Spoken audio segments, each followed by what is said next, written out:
This video is looking at the impact of modern technologies, this time focusing on managing modern teams. So the main aim of this section is to take a little look at how being a manager of a team can be helped by these modern tools that we've got nowadays. So essentially, if you are in charge of managing someone in a business, what are the different tools available to help you in your position? One of the first collaboration tools, which we've looked at before, collaboration essentially just means working together.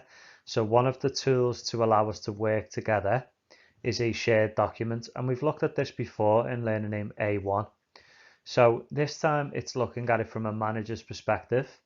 And essentially it allows you to be able to see when changes are being made and who has completed that work. So you can kind of monitor what people are up to, monitor what they're working on, and see who's actually producing the work. So a quick recap on the collaboration tools.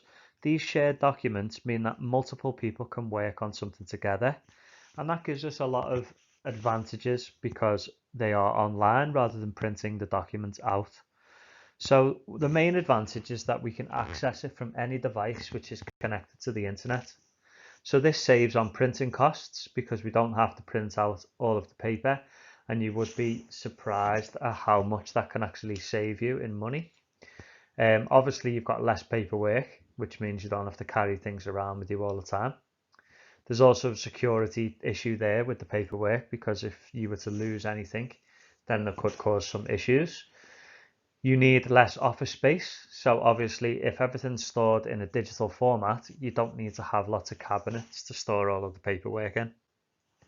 Also, you can share the documents instantly rather than having to post them out. So as a manager, this can be great because it obviously speeds up all of the communication between your team. It allows you to save costs and things on projects. But also, as we mentioned before, you can see who has changed things and who has been completing the work. Communication is one of the biggest improvements in modern times, and this is being made more apparent with COVID because essentially a lot of businesses had to suddenly start communicating in digital format and online. So rather than having meetings in person, people traveling from all around to meet in an office, they can communicate online. So one particular communication tool that I think everybody knows, and it's been used quite regularly by a lot of different businesses for a long time, is email. And there's a lot of different software packages that you can use for that, and there's a lot of online versions like Gmail and Outlook online. However, they all kind of offer the same advantages. So as an example, the best thing about email is that you can send it to a group of people at the same time. So for communication purposes as a manager, this allows you to kind of contact everybody in your team all at once. You can also obviously attach files. So by attaching a file, it can save you a lot of time because you don't need to think about saying to them where they need to find it or telling them where that file can actually be located. Instant messaging. Some of these things might not be used in business as much, but obviously we know that things like WhatsApp can be a really effective way of messaging. So for example, say you were organizing a football team or an event, you could create a group and add people's phone numbers into the WhatsApp group. This allows you to get instant response from people so that you can organize things a little bit more effectively. You can also get things like a message board. So for example, Microsoft Teams, where we use all of our, where we put all of our assignments and track all of our work, people are able to post the message on that board so that everybody can see it. You could also put things like links on the message board that will make it easier for people to locate things. Some other examples of communication tools are texting. So similar to WhatsApp, but using SMS services. So this is not reliant on the internet. You can set up a group and send messages to multiple people at once. Another very popular method of communication, especially now during the COVID-19, is video conferencing. And this, you might have heard people refer to it as a Teams call or a Zoom call or FaceTime. Anything like that where there is video and audio involved is video conferencing. And it essentially allows you to communicate with people as if you are in the room.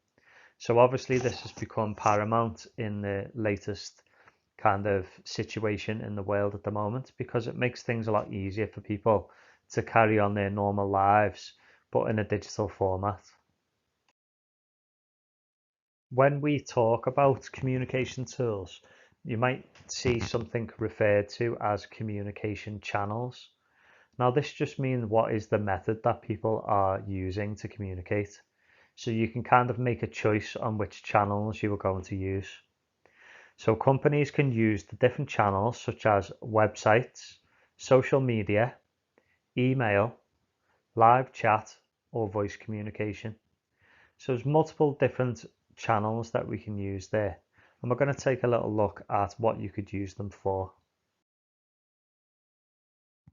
As a manager of a business or a team, or even just a project, you need to think about which communication channels you can use and what for.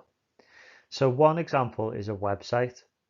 A website can be used for lots of reasons, but one of the main reasons is to show some product information, what prices you might have for different products or for services, any special offers that you've got available at the moment, and any sales information.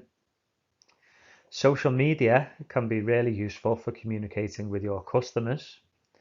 So listening to customers, dealing with complaints, um, obviously sharing any praise that you get from any customers as well, and also to offer customer support. So it can be one useful way of reaching out to your customers and getting communication established with them. Email.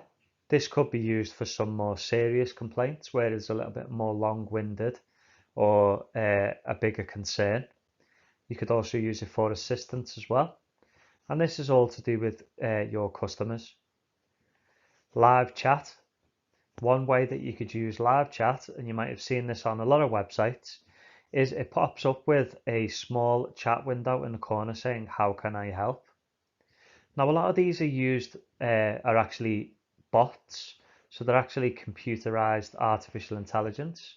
And when you type in certain words, it will try to find the response to go with that. Sometimes it's just used to narrow it down until it can get you to the correct person that you need to speak to. So live chat can be used as customer support to answer simple questions, is what it's most commonly used for. Then we've got voice communication. So obviously over the telephone, this is where it's going to end up costing your business quite a lot of money. You need to pay all of the people who are answering the telephones, and you're going to deal with a lot of customers, a lot of complaints. Sometimes it could be sales, but you need specialist staff to deal with this, so they need to be trained effectively, and it can end up costing you quite a bit of money.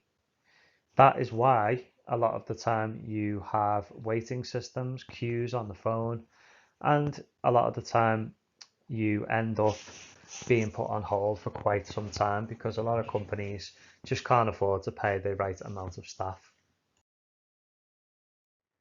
Finally, we are going to look at some scheduling tools. So when we talk about a schedule or schedule, some people say, we are talking about when are we going to do things and who is going to do them. So if you think about a big project or a big piece of work or a business and how they are operating, they will have a time scale, they'll have a calendar that they need to follow and when things need to be completed by. So the first scheduling tool that we can look at is a calendar. So for example, in a school setting, which I'm sure you can all relate to, the teachers will all have a shared calendar. And on that calendar, it will say things like when parents' evenings are, when assessments are going to be, any deadlines where pieces of work need to be completed, when the school holidays are, all of these kind of bits of information. Because they are shared, you can kind of have a look and see when people have meetings and when people are free. So as a manager, this makes things very simple for you to track where people are and who is available to work on something. A to-do list is really useful because it allows you as a manager to allocate pieces of work to people. So for example, say you have 20 things that need completing. You can create a to-do list and say, I want this member of staff to do this other member of staff to do this, and so on. You can also create things like reminders and notifications so that people get alerted. For example, in a school setting, your teachers will receive an email or a little notification pop up to say that a meeting is about to start. And all you need to do is click the little button to say join meeting, and you will join the meeting. With the cloud systems and the way that we've got everything set up digitally, it allows you to do these scheduling tools from anywhere in the world. So again, I keep making reference back to COVID-19, but when schools went into lockdown, these scheduling tools were extremely useful, and I imagine it was the same in all businesses as well. Just want to show you a quick example of a schedule, and this is using a piece of software called Microsoft Planner. So it allows you to create a to-do list, as you can see on the right hand side, and for each particular task you can assign it to a different member of staff. It shows you the deadline of how many tasks you've got, how long you've got left, shows you how many tasks you've got left, shows you which ones have been started, which ones are in progress, which tasks have been completed. So it allows you to kind of keep track of your project, see who's doing what, and basically set deadlines for things as well. The best reference that I could give you is a Gantt chart, and the reason why I'm mentioning a Gantt chart is because you have done this before.